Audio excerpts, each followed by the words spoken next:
Welcome to the Tower and Tropical Shirts NFL Football Update, where I get to talk about all things NFL, as always, brought to you by Mango Rum. So good and good for you. Yeah, I took the week off last week. Yeah, it was turkey, it was holiday, but I'm back in action this week for the NFL. Here we are already in week 13. It's December, so now this is the month where like the also-rans die and the teams that are really good just kick everybody's ass. But before we get into that and some great games, some interesting games, some NFL news. NFL coach Frank Reich is now on the unemployment line after going 1-10 as the head coach for the Panthers. His number one pick has not looked good. Nothing on that team has looked good. Their owner's got a quick trigger, tossed him out. Don't worry, he won't be the only guy sitting on the sidelines once the season is over looking for a job. There are a couple others, but we'll get into that later. In addition to that, the NFL once again shows that it's a bull crap organization in a lot of ways. This time, remember that touchdown that Tyreek Hill scored and the kid gave him his phone and he flipped over it? Well, the NFL suspended that kid. His name is Kevin Fitzgibbons for the rest of the year as an NFL photographer. They say he needs to show some more discipline. That's a bunch of, I'm going to call it what it is. That's some bullshit, NFL. I mean, here you are, you've got NFL officials making believe that they're starring on Sheldon Cooper's Fun with Flags, but you're going to suspend a 20-year-old kid who's having a great time, saw a great play, having his phone taken from him by Tyreek Hill. Kiss my ass, NFL brass. And I never thought I'd say this, but kudos to Tyreek Hill, who said while the kid is suspended, Tyreek will pay his salary. Okay, so Tyreek, maybe you're still a jerk, but at least, you recognize bullshit when you see it. Now, on to some great games and some not so great games. I'm just gonna get this out of the way right now. We got the Atlanta Falcons going in to play the New York Jets. And the only reason I'm really talking about this game, besides my love and hate for the Jets, the Falcons are 5-6 but atop the NFC South. What? I know, right? Talk about a crap division. The Falcons, how do I see this game going? Well, the Falcons, you know what they do? They run the ball, they run the ball, they run the ball. Their rookie, Bijan Robinson, is leading the league for rookies in running the football. Meanwhile, the Jets, they finally made a quarterback change last week. What kept you? I don't think it's not going to be enough. And strangely enough, for a great defense, they don't seem to be able to stop the run. They're 31st in the league against that. Maybe that's because the damn defense is on the field all game long because the offense sucks.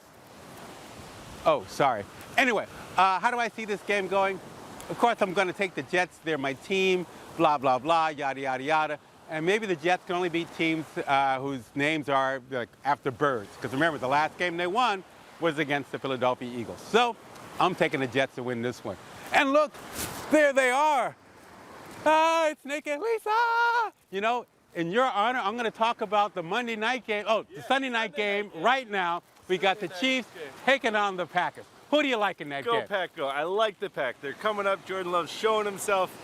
We're going to shock the Chiefs and everybody else. All right. You know what? That could happen because the Packers, you may not know this, but the Packers have won 15-0 in December since Coach LaFleur took over the team. I do know that. Yeah, you do know that, you see? I'm an owner, I know that. Of course he knows that. Meanwhile, have a great time, you guys. Meanwhile, the Chiefs themselves, since Pat Mahomes has been QB, they are 16-1 in December. How do I see this game going? The Pack do have a chance to shock the world. But I think, well, look at all the butterflies. But what I think what's going to happen is, I think that Pat Mahomes and the Chiefs have finally found a wide receiver they can trust. He's a rookie. I forgot what his name is. Oh, Rice. I think it's Rashee Rice. He's actually played well the last two games. He could actually be that wideout that takes the pressure off of Kelsey. So, sorry, all apologies to Nick. I am going to take the Chiefs to win that one. Next up, the Denver Broncos go into Houston to take on the Texans. You know who the hottest team in the NFL is? It's the damn Denver Broncos. I know, they started off 1-5, now they've won 5 in a row, they're 6-5, and they're in the playoff hunt. And the two reasons: one, the defense has played very well, forcing, I think, 15 turnovers in the last 3 games, or 4 games. But more importantly, Russell Wilson has looked like the Russell Wilson of 10 years ago. He's thrown 20 TDs and only 4 picks. Maybe he wasn't all washed up like we thought he was. Meanwhile, Houston, all about C.J. Stroud, rookie QB. You know, he's second in the NFL in passing yards with over 3,200, and he's also thrown for 19 TDs and only 5 picks. So how do I see this game going? They're playing in Houston. I think that means a lot for them. They feed on the crowd. At some point, somebody's got to beat the damn Broncos.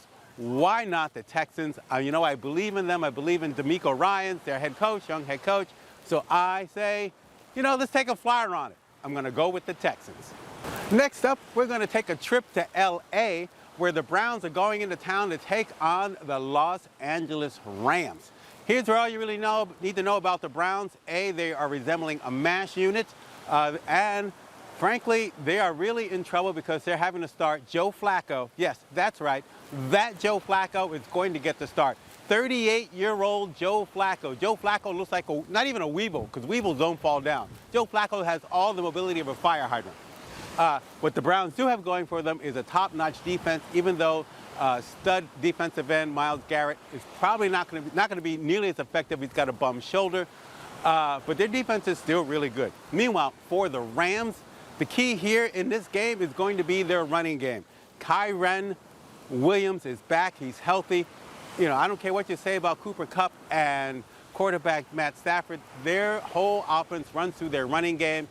I like, you know, the Browns defense is great, but they don't play as well on the road. I like the Rams to win this one because I think they're going to be able to run the ball and keep the pressure off Matt Stafford to have to throw for 300 yards. From the West Coast, going over back to the East Coast, we got the 49ers taking on the Philadelphia Eagles, and obviously the game of the week. When they last met in the NFC Championship game, the Eagles beat the 49ers. Not only beat them on the points, but they knocked out their quarterbacks and won going away. So, you know, 49ers are confident, and as well they should be. They're still a very, very good team. They had a couple of hiccups, but they're back on track. Meanwhile, the Eagles are 10-1, have only lost 1 game, back to the New York Jets, and they're 5-0 at home. So how do I see this game going? Well, 49ers in their 11 games, in their opening drives, 11 games, they've scored 8 times for a league high 52 points. That's pretty damn good. So it means they start fast, and that way their defense can really start to pile on, especially with the pass rush. Adding Chase Young has really helped their 4-man pass rush. They now have 10 sacks like in, I think, 4 games or 5 games. Meanwhile, for the Eagles, they never seem to panic. I think it's all about Jalen Hurts. Even when they are down, even when they come up with a big win like they did last week, Jalen Hurts was basically stone-faced. It's all business to him. So how do I see this game going? Well, it's going to come down, I think, to whichever team scores last, whether that be a close game or a runaway. But, you know, Philly has got that little, they seem to have that little edge, I think, that little, like, you know, we're from Philly, kiss my ass type of thing. So, yes, Lisa St. Croix, yes, John Woodson, I am taking the Eagles to win that one. Last game, how about Monday Night Football? The Cincinnati Bengals going into Jacksonville to take on the Jags. This is basically the last stand for the Bengals. I know Joe Burrow is out and they're riding the arms of Browning, but you know they got to win out if they're going to make the playoffs. They're struggling offensively. Their defense is now on the field too long, and they still haven't been able to run the game, run the football. But what really makes this game intriguing are the Jags. This is their first time at Monday Night Football in 12 years.